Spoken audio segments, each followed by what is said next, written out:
Satu.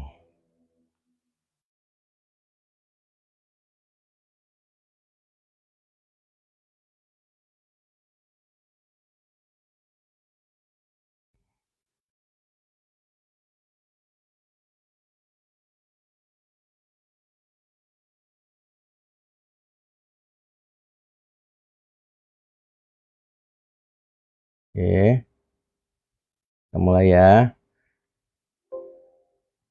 Bismillahirrahmanirrahim. Assalamualaikum warahmatullahi wabarakatuh.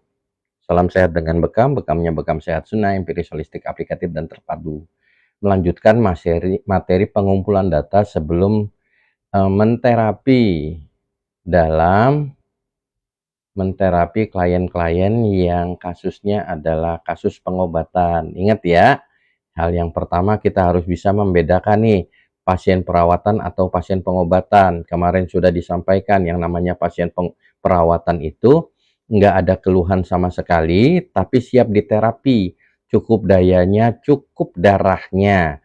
Dalam pemeriksaan daya dan pemeriksaan darah, jantung dengan denyut nadinya, kemudian kapasitas paru-paru dengan menghitung helaan napas tanpa ada yang namanya sesak napas, itu untuk mengetahui kecukupan daya.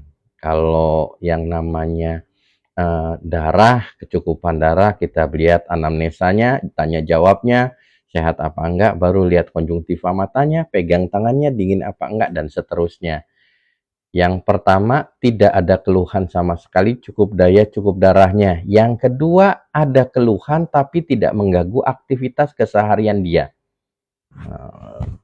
Bang Iwan, selamat bergabung, sehat selalu. Jadi ada keluhan tapi tidak mengganggu aktivitas keseharian dia. Sakit kepala, nyeri punggung, kecapean, pegel, misalnya seperti itu. Kemudian lagi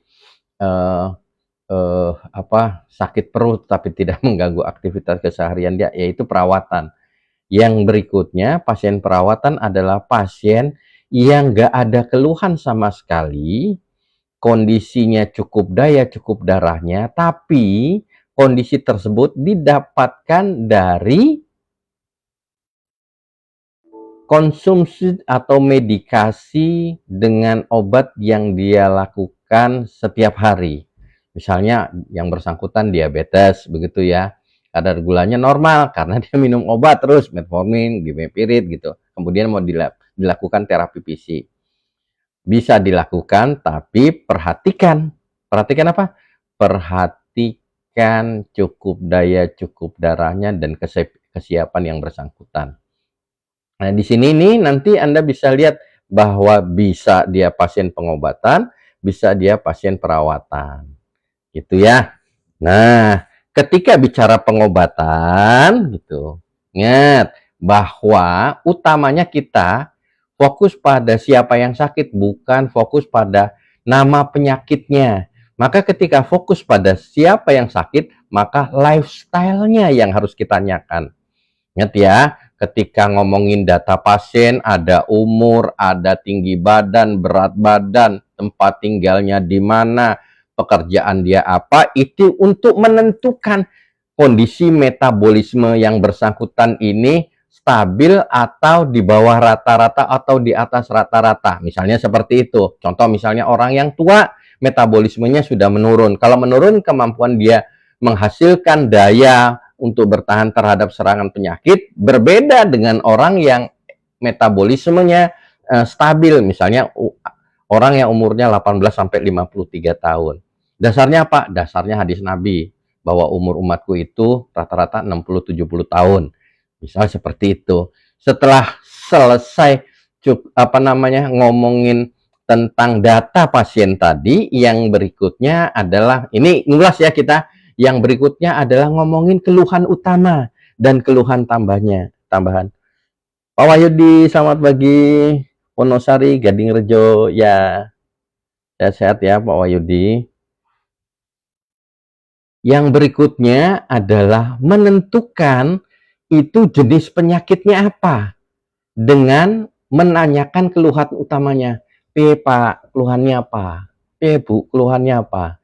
Ketika ngomongin keluhan itu kita pengen mengetahui, yang paling ditanya, tanyain keluhannya apa, kemudian sudah berapa lama.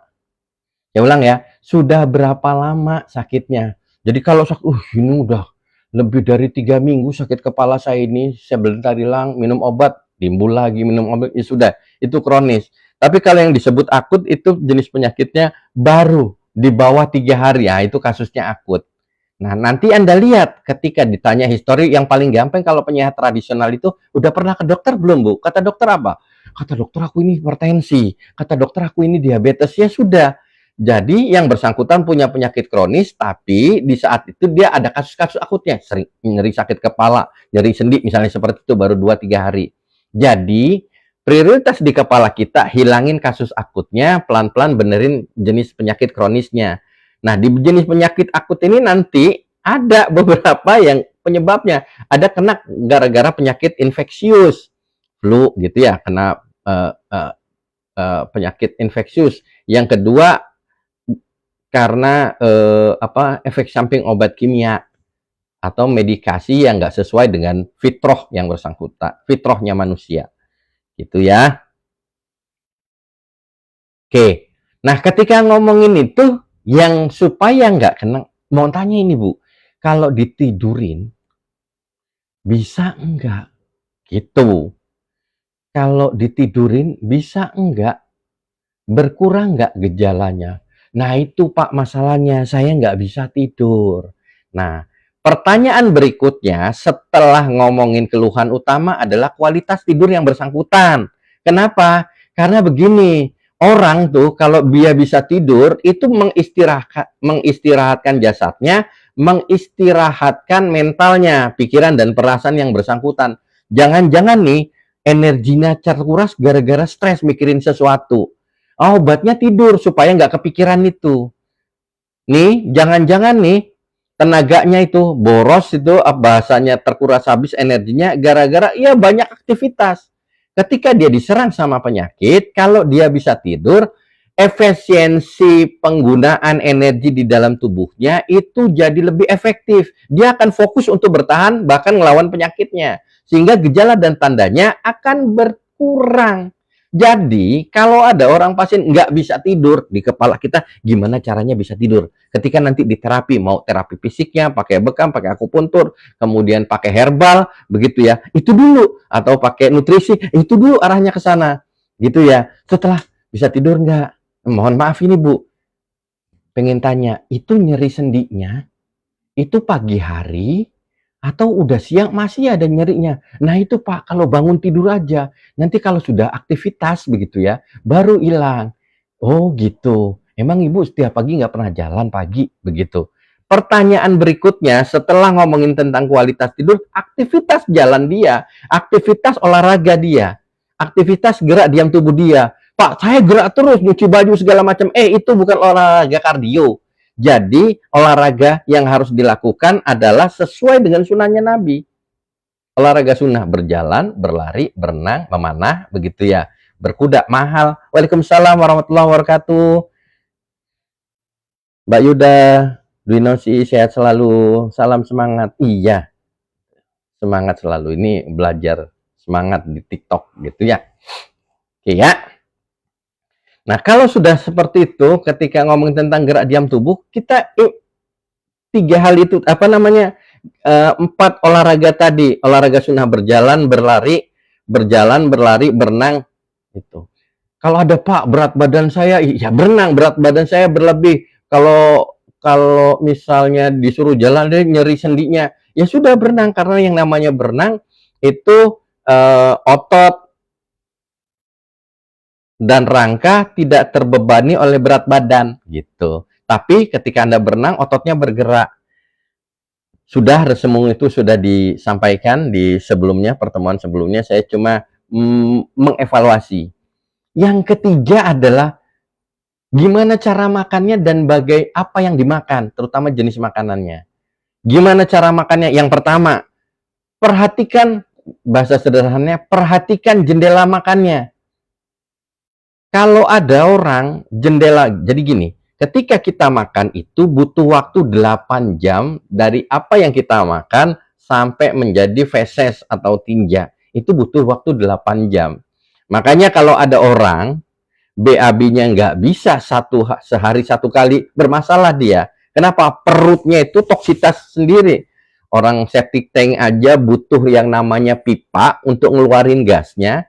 Nah ini kita 3 hari atau 2 hari nggak BAB itu gimana ceritanya gas yang dihasilkan dari feses yang sudah jadi gitu. Itu akan membuat darah itu toksitasnya jadi tinggi gitu ya, dan akan mematikan yang namanya bakteri baik dan bakteri buruk di dalam perut kita.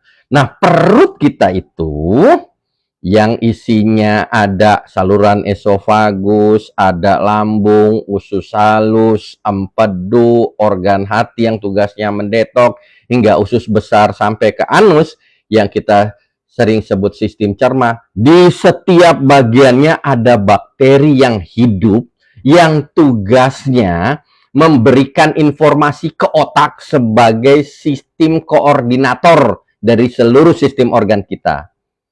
Oleh karenanya, ekosistem yang terjadi,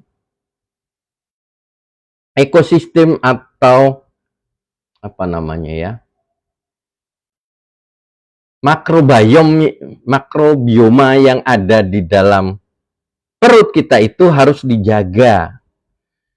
Sudah dipastikan kalau orangnya itu, ya,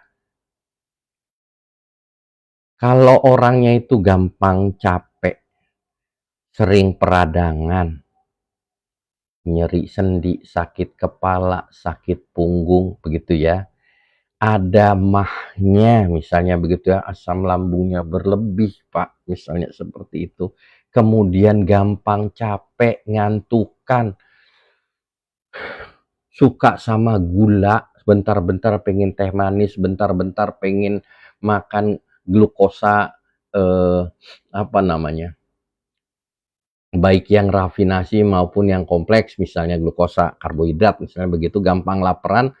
Ini bisa. Waalaikumsalam warahmatullahi wabarakatuh, Sumartin Rimas. Ya, sehat-sehat Ibu, apa Bapak nih. Maka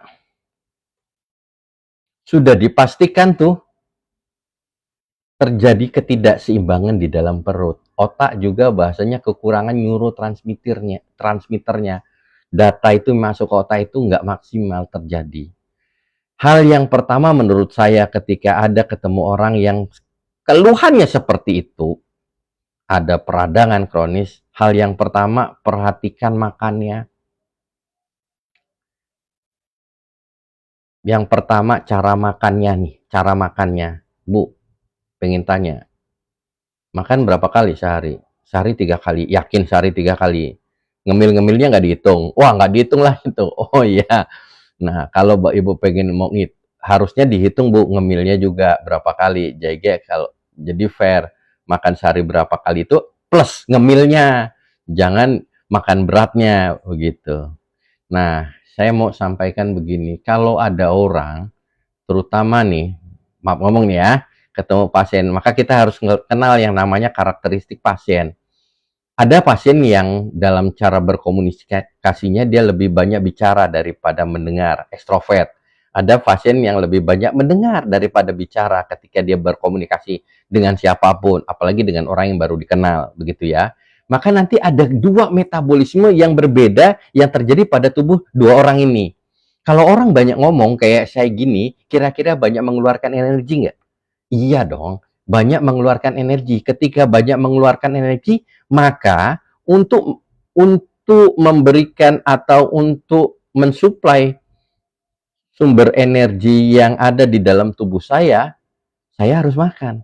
Maka ada orang yang banyak ngomong ini hobinya makan. Senang makan. Yang jadi persoalan tadi, ketika makannya itu tidak teratur, contoh tadi, ya lapar makanlah, ya kekontrol makannya, karena ya tadi. Yang pertama, karena dia kebutuhan ini lebih banyak, satu, kadangkala nih, orang yang tipe seperti ini, satu, Dia pengen metabolisme cepat langsung naik, dapat tenaga ketika dia makan. Makanya tergesa-gesa. Yang kedua, yang dia makan itu adalah sumber energi yang paling cepat menghasilkan energi. Apa? Glukosa. Glukosa ada dua. Ada yang rafinasi, glukosa rafinasi, itu gula putih gitu ya. Apa-apa pemanis semua begitu. Yang kedua adalah karbohidrat. Nah, karbohidrat ini lagi juga dibagi. Ada karbohidrat yang kompleks, ada karbohidrat yang rafinasi, yang sudah diolah. Namanya tepung. Nah, pola perilaku kalau banyak makan tepung, gitu ya, karbo rafinasi. Kemudian kalau misalnya banyak makan gula, rafinasi, masuk ke dalam tubuh itu namanya gula. Saya ulang ya, masuk ke dalam tubuh itu namanya glukosa. Apa yang terjadi kalau terlalu banyak makan glukosa di dalam tubuh? Sedangkan kalau Anda makan glukosa itu tidak akan menimbulkan sinyal kenyang.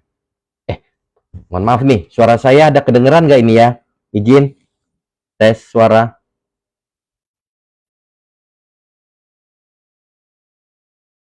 Nggak akan menimbulkan sinyal kenyang.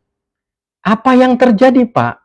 Yang terjadi nanti, kalau Anda kebanyakan gula, akan terjadi peradangan kronis. Ketika terjadi peradangan, sesungguhnya kondisi komensal atau ekosistem yang ada di perut Anda sudah mengalami disbiosis atau ketidakseimbangan bakteri baik. Izin, pengen tanya ini bagaimana suara, baguskah?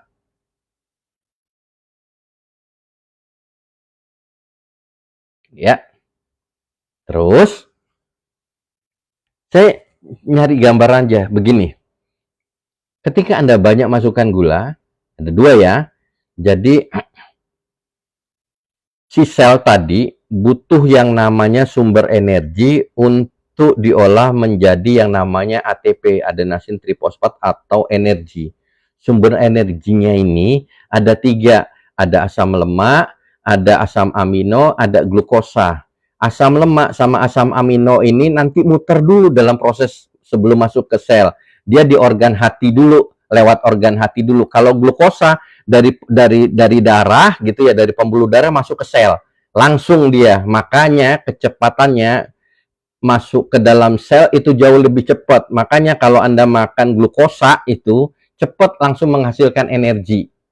Apa yang terjadi kalau Anda sumber energinya tadi masuknya banyak, misalnya jenis makanannya adalah karbohidrat atau gula rafinasi, maka masuk ke dalam darahnya juga cepat.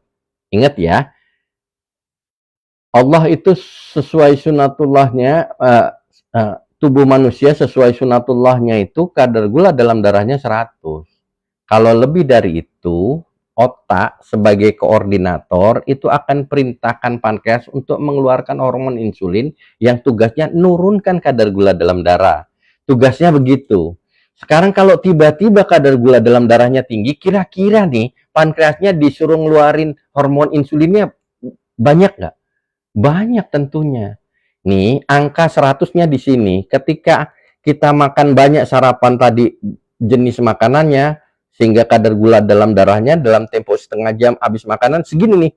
Kadar gula dalam darahnya jadi 200, misalnya dari ini 100 jadi 210 di sini. Maka ketika terjadi di sini, otak akan perintahkan alfa pankreas untuk mengeluarkan hormon insulin yang tugasnya untuk menurunkan kadar gula dalam darah. Kalau insulinnya banyak, kadar gula dalam darahnya turunnya juga cepat nggak? Cepat dong. Akhirnya kalau cepat kebablasan tuh ke sini. Turun nggak kadar gula dalam darah? Cepat turunnya juga gara-gara insulinnya dibaksa untuk keluar banyak-banyak gitu. Jadi nggak keluar banyak, turun banyak-banyak, lapar lagi nggak? Lapar lagi. Kenapa? Karena ternyata gula tidak menstimulasi tidak akan mengeluarkan hormon leptin yang diproduksi di sel-sel lemak gitu ya. Itu hormon leptin itu menstimulasi kenyang. Apa yang terjadi? Anda lapar lagi. Ketika lapar lagi gitu ya, mau makan belum waktunya makan, keluar tuh namanya hormon stres, hormon kortisol. Itu mecah cadangan makanan yang ada di dalam organ hati yang namanya glikogen untuk dipecah menjadi glukosa. Tapi jarang yang dibiarin lapar dulu supaya glikogennya itu dipecah gitu, jarang. Kalau lapar sedikit langsung makan lagi. Itu cadangan makanan yang tadi insulin tugasnya menurunkan kadar gula dalam darah, tapi juga dia merubah yang namanya glukosa menjadi lemak, itu nggak pernah dipakai. Apa yang terjadi? Lama-lama cadangan lemak kita naik. Ketika cadangan lemak kita naik, maka yang terjadi berat badan kita bertambah. Yang jadi persoalan, tadi sudah disampaikan, pertanyaan pertama bisa tidur apa enggak? Waduh Pak, saya banyak kerjaan, susah sekali, di atas jam 11-an saya tidur, 11 malam tidur. Kurang tidur dia. Pikiran perasaannya itu jarang istirahat, kurang istirahat. Maka tuh stress respon itu juga menghasilkan gula yang lebih banyak di dalam tubuhnya. Kenapa? Kan dipecahnya glikogen oleh organ hati. Yang kedua, tidak adanya proses revitalisasi atau detoksifikasi yang terjadi di dalam tubuhnya. Yang kena pertama kali itu adalah perutnya. Tidak seimbangnya ekosistem yang ada di dalam perut, sehingga nanti berat badannya meningkat. Ketika berat badan meningkat, yang bersangkutan tadi ditanya males gerak, mager begitu ya, otomatis beban tubuhnya itu tidak langsung beban tubuh yang berat tadi itu langsung ditopang oleh rangka kita. Kalau ototnya tumbuh dan berkembang, beban itu dihantarkan dulu sama otot, nggak langsung ke rangka yang bersangkutan. Kalau langsung ke rangka yang bersangkutan, sama kayak rumah. Tuh beratnya genteng satu persatu kalau tumpukin sekian ton begitu ya, itu diteruskan di kuda-kudanya rumah tuh, tiang-tiang kuda rumah. Nah, ketika sudah diteruskan, berat genteng ditambah berat kuda-kuda itu diteruskan ke slope-slope-nya rumah tadi. Nanti baru diteruskan ke pondasi dari slope atau tiang-tiang beton tadi diteruskan ke pondasi. Pondasi organ tubuh kita itu pinggang. Jadi kalau Anda tuh berat badannya, pertama kali yang kena biasanya pinggang dulu pegel, baru nanti lutut nyeri, baru nanti betis nyeri. Nyeri terus-terusan tadi terjadi peradangan kronis. Apa yang terjadi kalau terjadi peradangan kronis? Ada jaringan yang rusak di situ. Yang Anda kata bilang, aduh sakit lo pinggang saya, aduh sakit lo dengkul saya, aduh kok nyeri ya, ini apa otot-otot saya ini berdiri agak lamaan. Itu terjadi peradangan gitu. Ketika terjadi peradangan ada yang rusak di sana. Ketika ada jaringan yang rusak, jaringan itu terdiri dari sel dan punya dinding sel.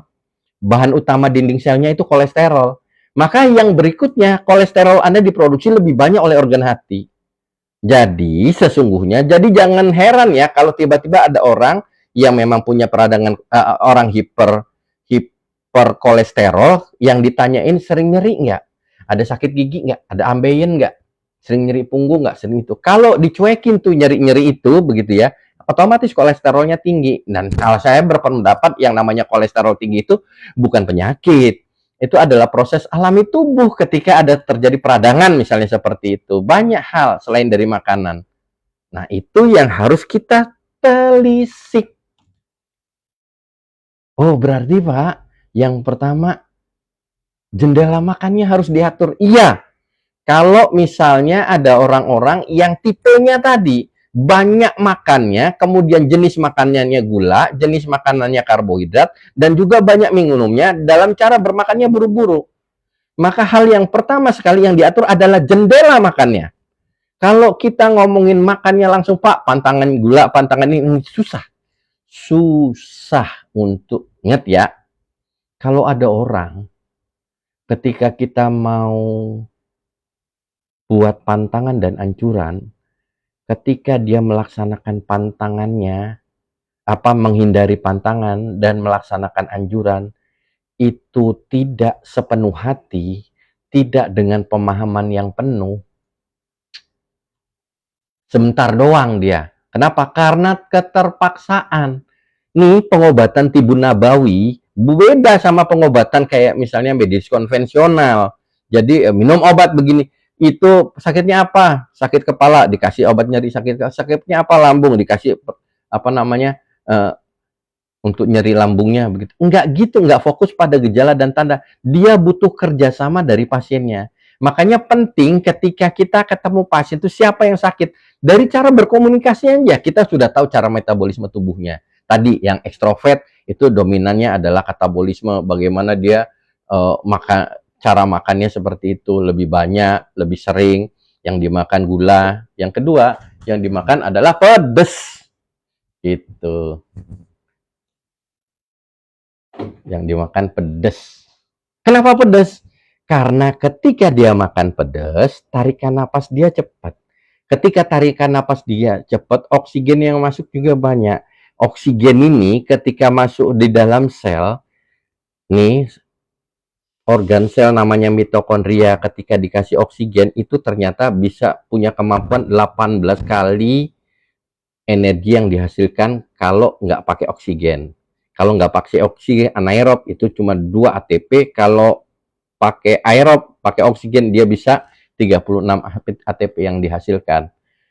Dia makan pedas itu karena ketika dia makan pedas seger badannya, energi yang terbentuk banyak. Ya itu tipenya begitu. Itu yang jadi kalau ada orang-orang kayak gini gitu ya, jangan langsung dia Pak, Bapak nggak boleh banyak pantang karbohidrat, banyak tepung, dirubah dulu, Cak. Dirubah dulu. Dirubahnya gimana, Pak? Nanti dilihat karakter orangnya kan buru-buru, Pak. Ada pantangan nggak ini? Tak usah dulu, Pak, pantang-pantangan. Saya cuma minta bisa nggak, Bapak? Kan makannya sehari 3 kali, nyemilnya nggak kehitung. Sekarang saya minta, kalau sarapan jam berapa? Sarapan Jaya saya jam 7, bisa nggak setengah 8? Ah, bisa kalau setengah 8. Jadi cari yang lebih mudah dulu. Yang kedua, makan malamnya. Jam berapa makan malamnya? Makan malam saya itu ya jam-jam 8, jam 9. Bisa nggak Pak sebelum maghrib? Kalau itu dilakukan, sudah. Ketika jendela makannya itu lebih sedikit daripada jendela puasanya, misal nih ya, kalau waktu kita ini kan 24 jam. Dalam kurun waktu 24 jam, rata-rata tuh orang makan kalau seharinya itu 3 kali, ini makan aja ya, nggak ngemil ya, makan jam 7. Itu selesainya kan jam 2.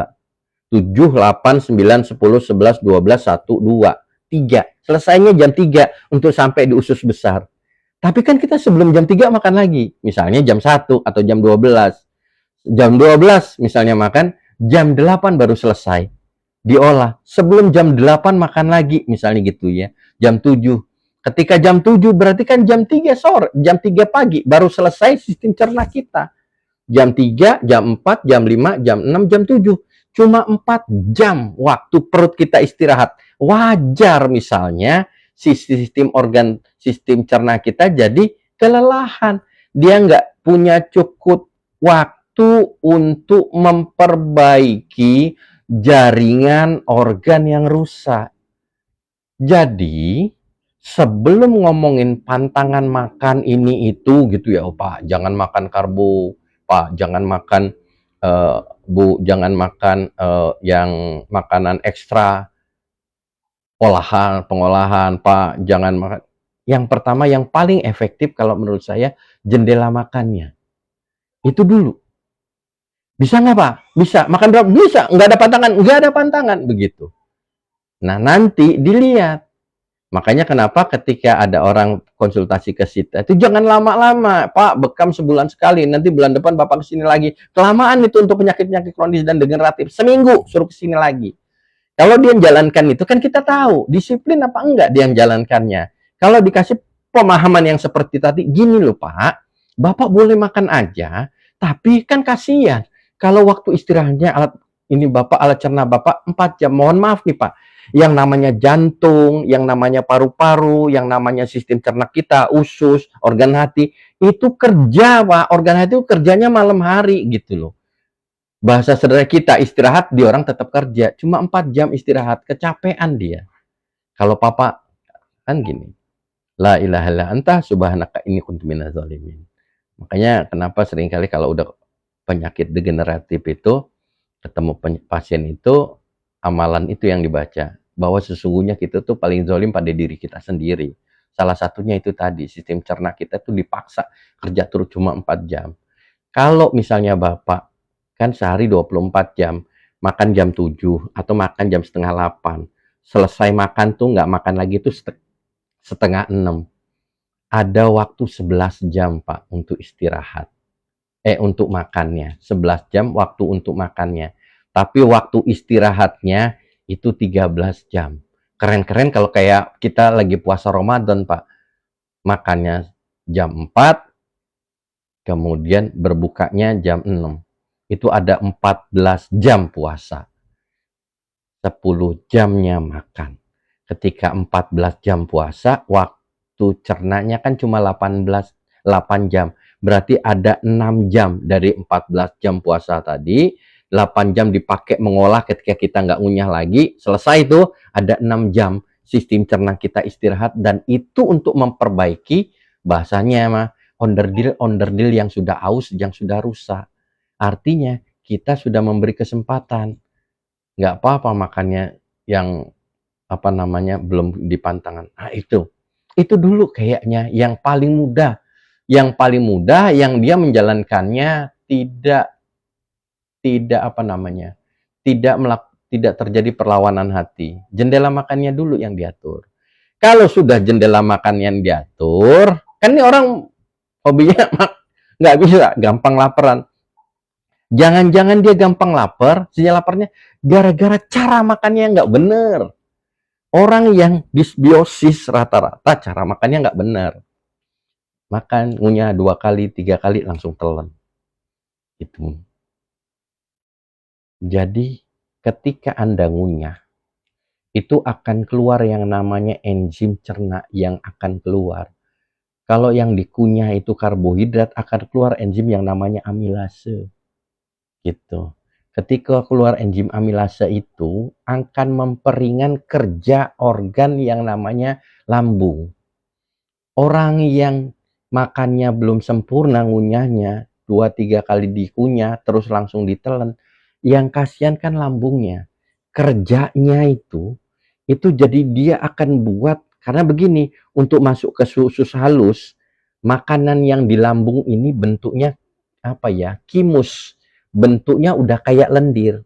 Nah, untuk menjadikan makanan yang kita makan itu jadi lendir, kalau ngunyahnya nggak sempurna, itu asam lambungnya dipaksa keluar banyak.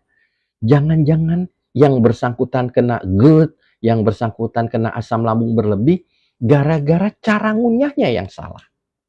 Terus yang benar gimana, Pak? Gini loh, gigi kita itu ada 32.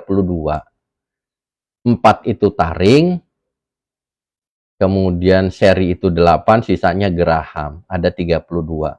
Ya kasih tugas lah satu-satu nih gigi untuk ngunyah. Pak, gigi saya ada yang banyak ompong.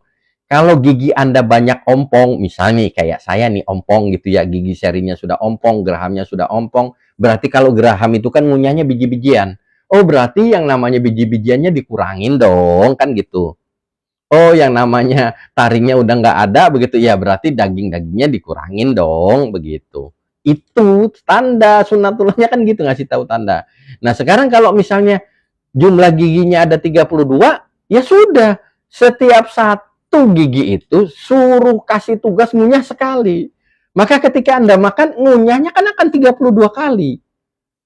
Kalau pembicaraan ini masuk logika dari pasien yang kita bicarakan, oh iya ya, jadi dia tahu apa yang dia kerjakan, alasannya jelas. Oh, kalau saya ngunyah, saya ngasih tugas gigi saya itu ngunyah sekali. Jadi makan ini supaya, padahal itu menstimulasi ketika kita ngunyah, hormon enzim akan lebih banyak. Anda tuh kalau misalnya kalau Anda minum air begitu ya, Anda lamain tuh air itu di mulut, terus Anda kumur-kumur gini. Kira-kira ketika Anda buang, bercampur lendir nggak? Pencampur mukosa nggak? Ketika bercampur lendir, ketika Anda kumur-kumur itu, mode tubuh Anda itu berubah. Yang tadinya stress respon, jadi relax respon. Ketika mode tubuhnya relax respon, sistem cerna Anda itu kerjanya maksimal. Ngunyah ini ketika lagi banyak kerjaan gitu ya, ketika stres respon dari mental, pikiran dan perasaan kerja lebih dominan. Ketika Anda makan harusnya ngunyahnya lebih banyak. Kenapa? Kalau Anda ngunyahnya banyak, gitu ya, itu mode tubuhnya jadi rileks respon. Pasca makan itu tubuhnya jadi rileks gitu ya. Bisa ngadepin sesuatu, mikirnya jadi jernih lagi gitulah. Nggak baperan ketika itu. Nah, itu salah satunya manfaatnya. Jangan-jangan nih, tadi selain makannya modenya masih stres, yang kedua ketika cara makannya salah, asam lambungnya juga berlebih, tapi yang terpenting bagi orang yang doyan makan, jangan-jangan tadi sinyal kenyangnya nggak main. Gara-gara jenis makanan yang dimakan itu banyak mengandung glukosa. Gitu ya, glukosa bukan hanya gula putih rafinasi itu, gula rafinasi. Ada gula yang menurut saya lebih berbahaya, namanya tepung. Karbohidrat yang sudah diolah sedemikian rupa, seratnya udah nggak ada, sehingga ketika kita makan itu, kemudian naik secara melonjak masuk ke dalam darah. Itu kan yang terjadi di Indonesia. Padahal tuh yang namanya tepung bukan diproduksi di Indonesia, di luar, karena dia dari gandum, kan gitu ya. Kalau tepung yang dari kita, ya harusnya tepung tapioka, kita pakai itu, misalnya seperti itu. Itu. Jadi, yang pertama ketika Anda ketemu itu adalah tanya makannya. Itu ya. Ngomong-ngomong, Pak, Bu, pengen tanya. Ibu kalau lagi capek nih, kan kerja full itu. Pengen tanya ini mah. Anak-anak sering ngumpul di rumah nggak? Jadi saya mau sampaikan begini.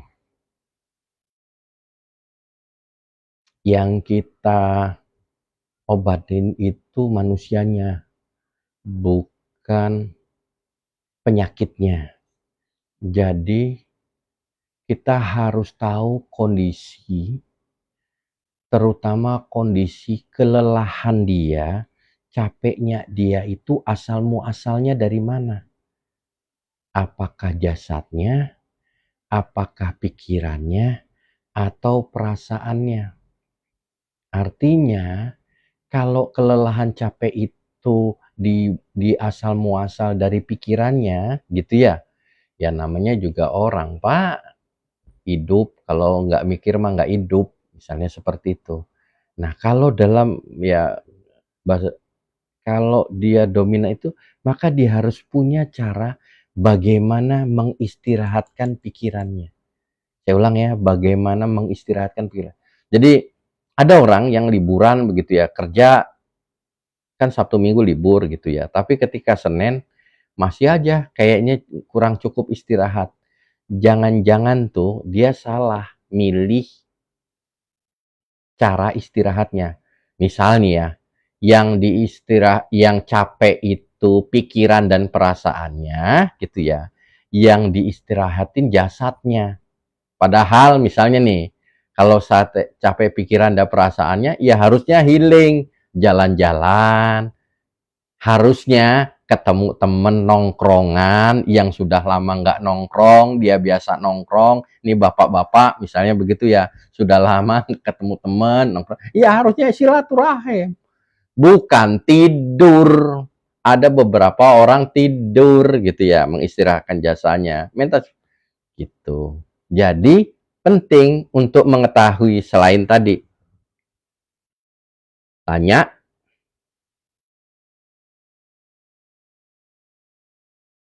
istirahatnya cukup apa enggak, yang kedua gimana mageran apa enggak, yang ketiga tanya apa yang dimakan dan gimana cara makannya.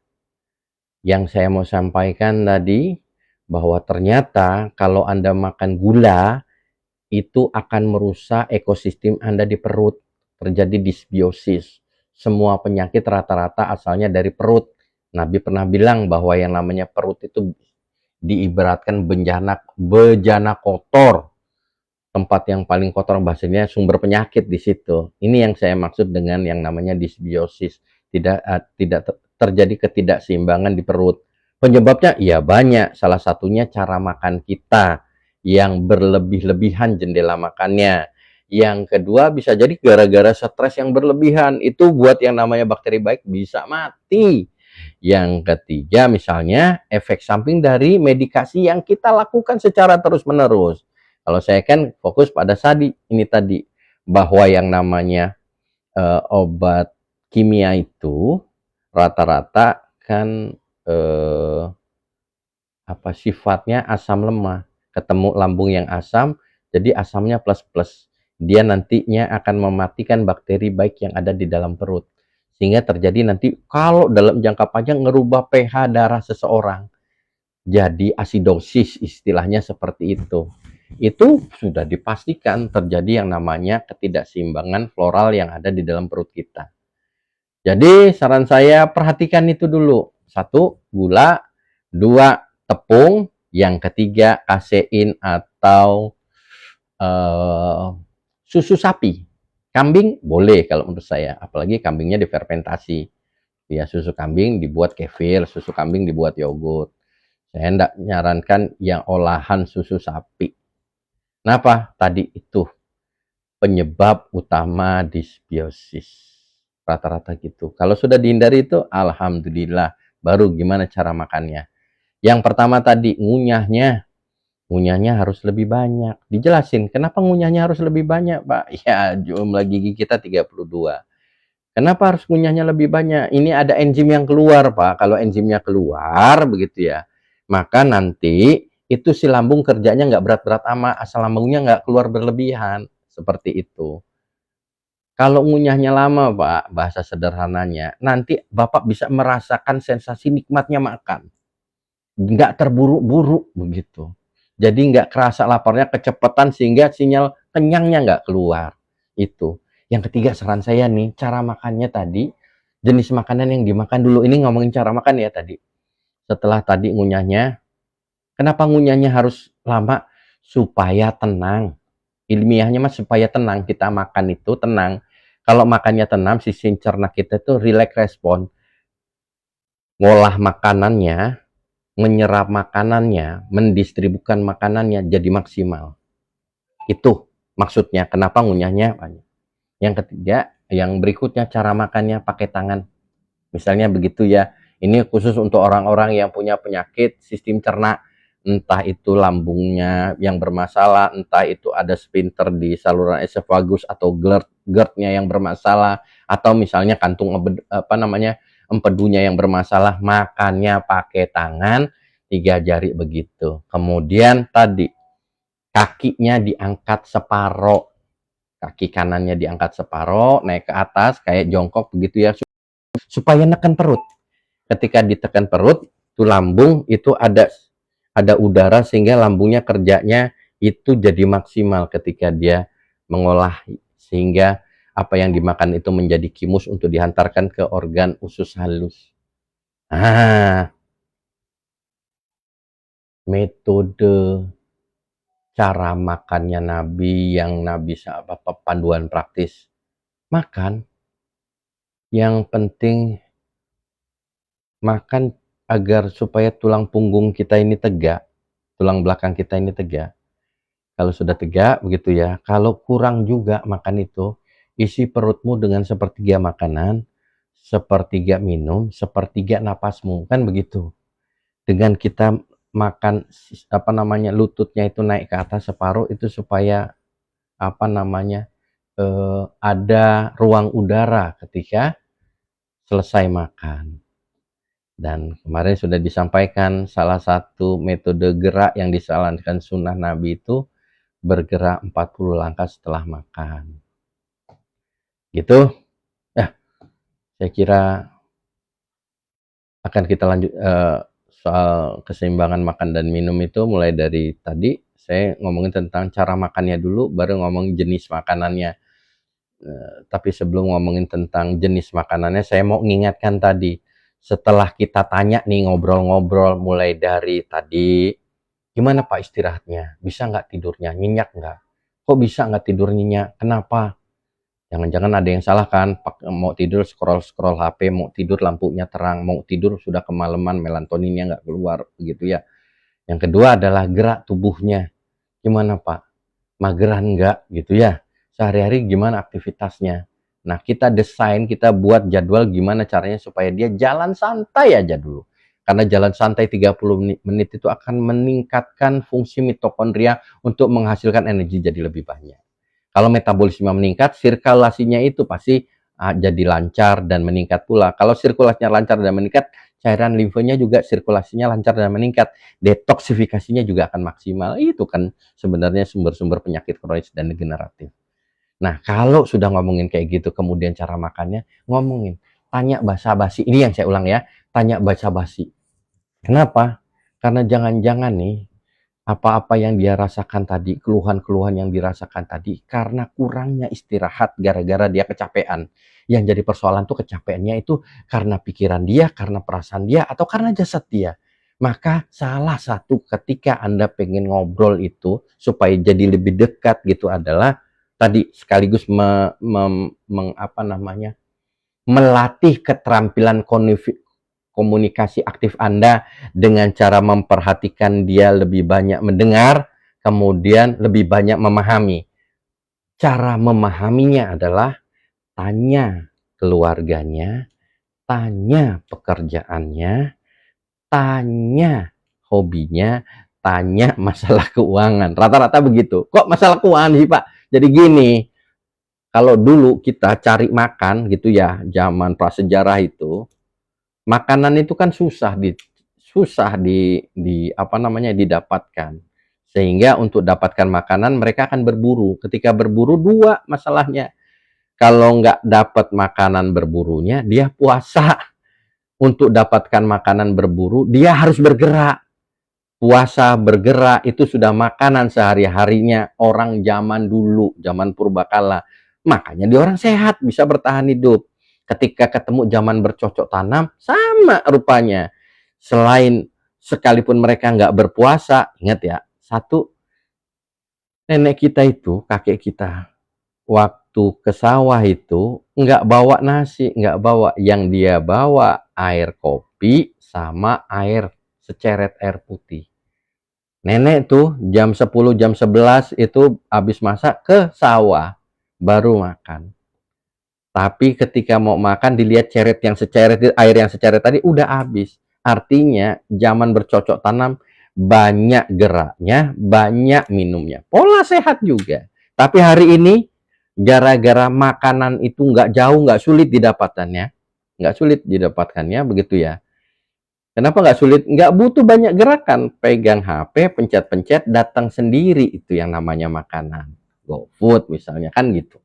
Itu yang terjadi. Artinya apa? Untuk mendapatkan makanan, zaman saat ini terjadi perubahan perilaku. Nggak banyak gerak untuk mendapatkan makanan. Yang banyak untuk mendapatkan makanan, untuk menukar makanan itu ya pakai uang misalnya. Untuk mendapatkan uang, banyak mikirnya. Ketika dia pengen menang, pengen senang gitu ya, kebanyakan itu, maka terjadi perubahan gerak diam emosinya juga berlebih. Nah, kecapean pikiran dan perasaan dia gara-gara gerak diam emosinya sama gara-gara gerak pikiran dia berlebih, itu yang rata-rata menyebabkan kelelahan dan cari istirahatnya yang salah. Tugas Anda mencari akar kesalahan itu. Gitu. Sudah jam 11. Jangan lama-lama, nanti kita lanjut ya. Akhiri, wassalamualaikum warahmatullahi wabarakatuh. Rembulan, senja. Semarang hadir Pak Sip. Absyah. Sahibut. Oke. Sore nanti